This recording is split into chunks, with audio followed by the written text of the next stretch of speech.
Pag once na dumapo na to sa shop namin, sir, pag-aari ko na to. So, anything, sir, na may maramdaman or any problem, sir, personally, pwede po tayo. Pwede natin pag-usapan. Romeo po. Ay, ikaw pala si Romeo. Pascual Jr.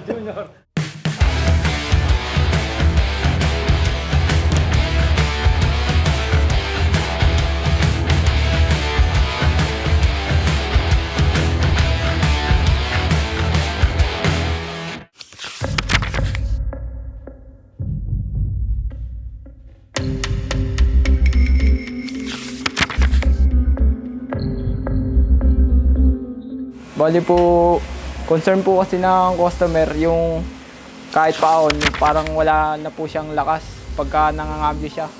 Bali, kailangan niya po mag-premera bago pa po umahon. Wala na po yung lining niya po, manipis na po, kumbaga ubos na po. Kaya po kada cambio, hindi na po maarangkada ng malakas. Yung sinasabi niya po na kailangan mo po mag-premera, dito po yun sa clutch lining po. Nung nakuha ko yan, nasa halos 300 na. Matagal ko nang gusto. Opo. Kasi ito na yung laging kasama namin. Totoo naman Strike yan, sir. anywhere kami. First, saan niyo po kami nakita, sir? Sa Facebook lang po? Wala, nanonood lang ako sa page nyo. Fan ako ni na Master. Fan ako ng Master Garage. Melvin Rumilla, taga Carasuchi, Indang, Cavite. 2010 Hilux. Umina na yung hatak niya eh. Medyo delay na yung batak niya. Kasi wala rin naman akong idea kasi kaya doon sa mga ni Master, Actually, kung hindi ko man nagagawa, at least may idea. May idea po. At least, ang point po kasi namin dyan, masiraan man kayo, sir, kahit saang lugar, at least pag dinala mo sa ibang shop, eh hindi ka maluloko. Nung una, nung December ko to pinadilip eh. Nung una, yung pagtapak mo, hindi mo siya pwedeng gawin. Kailangan mong bubombahin. Tugin mong buwelo. Akala ko normal lang. Pero na itong lately na, dinaan ko sa Laurel. Tapos may mga medyo maakon lang sa amin, nagpiprimera na ako. Sigurado transmission. Lalo na yun, sir, nagawa niyo yung buo. Turbo, tas yung EGR, tas clutch. Guys, hanggang ano na yan, another 400,000 na kahit naman ako, sir, dumaan ako dyan. Alam ko yun eh, na change oil ginagawa ko. Yung filter, sasabihin lang pag madumi na. Hindi, yung wala siya ng mga interval ng sa atin. Kami, ang nire-recommend namin, kasabay mo na sa change oil. Every change oil. Every change oil. Kasi mismo kami sa nakikita namin, sa namin, lahat ng mga ginagawa dito. Pagtanggal mo ng pag-change oil namin, native na. Check. May team talaga eh.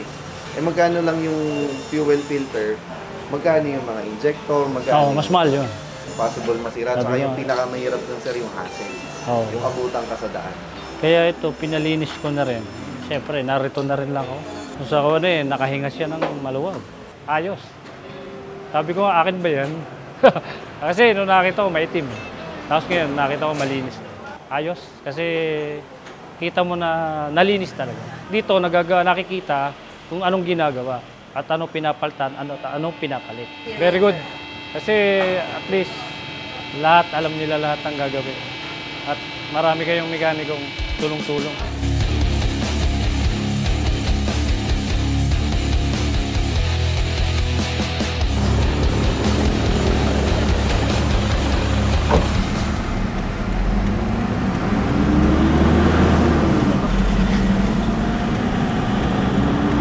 Kumusta po yung hatak natin, sir? Malaking nilakas. Malaking pagbabago po, sir. Oo, pagtatapak mo, madali mag-response. Dati talaga daplis na. Ngayon, napaka-responsive na. Parang ikaw lang eh. Sa testing, napaka-responsive niya. Unlike dati, wala eh. Talagang quality na talaga yung clutch. Eh ngayon, lahat, preno, maayos na lahat. Dumadamba nga siya. Dati, wala siyang ganun. Siyempre, lahat ng may sasakyan, curious sila. Ako, isa sa doon. At yung mga binabalag naman ni Master ay napaka-educational. Mabait sila. And luckily, kahapon nandito sila lahat. Napaka-bait na tao. Tsaka si Master, tsaka si BJ. Nakakwentuhan ko sila ng matagal isa-isa. Master Garage, #1. Master Garage Cavite, go ahead!